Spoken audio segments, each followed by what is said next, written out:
আসসালামু আলাইকুম। মাঝে, মাঝে কিছু প্রশ্ন চলে আসে। আপনি বাংলাদেশের মানুষ। আপনাদের ভিতরে অনেকেই জানেন ১ বিলিয়ন মার্কিন ডলার, আমেরিকান ডলার। এটা বাংলাদেশী টাকায় কত টাকা? এটা সাধারণ মানুষের কাছে শুনতে লাগে ১ বিলিয়ন ডলার। এটার কত টাকাই বা হবে? ১ বিলিয়ন মার্কিন ডলার হচ্ছে ১২,৫০০ কোটি টাকা। হ্যাঁ, ১২,৫০০ কোটি টাকা। এটা ১ কোটি না, ২ কোটি না, ১০ কোটি না, ১০০ কোটি না, ১,০০০ কোটি না, ১২,৫০০ কোটি টাকা। এই টাকাটা আপনার আমার সবার কাছে নাই, বা এটার একটা অংশও হয়তো আমাদের কাছে নাই। কিন্তু কিছু কিছু ডিজিটাল চোর, যেই যারা আপনাকে আমার চোখের আড়ালে এই পরিমাণ বা এর থেকে অনেক বড় পরিমাণের অঙ্কের টাকা বিদেশে পাচার করেছে। এই টাকাটার অ্যামাউন্টটা আরেকটু আমরা বিশ্লেষণ করি। যেমন আমি যদি প্রতিদিন ১,০০,০০০ টাকা করে খরচ করি, তাহলে আমার এই ১ বিলিয়ন টাকা খরচ করতে আমার সোয়া ৩৪০০ বছর লাগবে। সোয়া ৩৪০০। তো আপনি চিন্তা করেন, প্রতিদিন ১,০০,০০০ টাকা করে আপনি খরচ করবেন, মাসে ৩০,০০,০০০ টাকা খরচ করবেন। তো এই হিসাবে আপনি সোয়া ৩৪০০ বছর আপনি টাকাটা খরচ করবেন।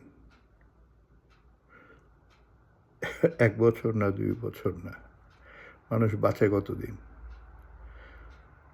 বাংলাদেশে এমন চোরও আছে যারা এর থেকে অনেক অনেক টাকা মেগা প্রজেক্টে মেগা টাকা পয়সা মেরে বিদেশে চালান দিয়েছে। আমি এই এই চোরগুলোর কথা বলতে চাচ্ছি। আপনাদের বাংলাদেশের মানুষ যারা সচেতন, অথচ টাকার অ্যামাউন্টটা বোঝেন না। অনেকেই বোঝেন, অনেকে বোঝেন না। সো এই টাকাগুলো বাংলাদেশের মানুষের টাকা। এই টাকাগুলো এই চোরগুলো বিদেশে পাচার করেছে। এই টাকাগুলোর এরা মাল্টিপল অ্যাবিউজ করে। এই টাকা দিয়ে মানুষ কেনে, এই টাকা দিয়ে বাংলাদেশেই বিশৃঙ্খলা তৈরি করে। এই টাকার গরমেই এরা বড় বড় কথা বলে, চেতনার কথা বলে। কেউ কেউ চেতনার কথা বলে, ওইসব গোলামদের টাকা খেয়ে এরা চেতনার কথা বলে। ওইসব চোরদের টাকা খেয়ে, ওরা চোরদের গোলামি করে। যারা এইসব কথা বলে এরা বেসিক্যালি এই মেগা চোরদের গোলামি করে। এদের ভিতরে আসলে চেতনা বলতে কিছু না, কিছুই নাই। এরা টাকা খায়, টাকা খেয়ে পোষাকোত্তার মতো এই চোরদেরকে সাপোর্ট দেয়। আমাদের উচিত, যদি চোরগুলোকে নিজেদের নাগালের মধ্যে পাওয়া যায়, মানে কেউ হয়তো দেশে আটকে আছে জেলে, আর বেশিরভাগই বাইরে পাচার হয়ে গিয়েছেন, দিব্যি আরামে এসে আছেন, আর আবার চুরির স্বপ্ন দেখেন। তো এগুলো খুব সহজ হিসাব। এগুলো বাংলাদেশের খেটে খাওয়া মানুষ অনেকেই জানে না, বোঝে না। এই টাকাগুলো দেখা যায় না, এগুলো ব্যাংক থেকে ব্যাংক ট্রান্সফার হয়। এগুলো আপনি আমি দেখতে পাবো না, কিন্তু টাকাগুলো বাংলাদেশের টাকা। সুতরাং আমাদের উচিত, আমরা যদি দেশপ্রেমিক হয়ে থাকি,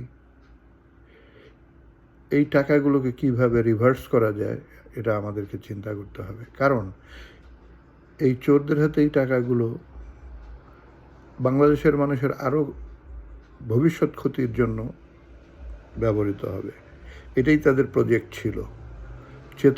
সামনে চেতনার কথা বলে এরা বাংলাদেশে বিশৃঙ্খলা তৈরি করে, বাংলাদেশটাকে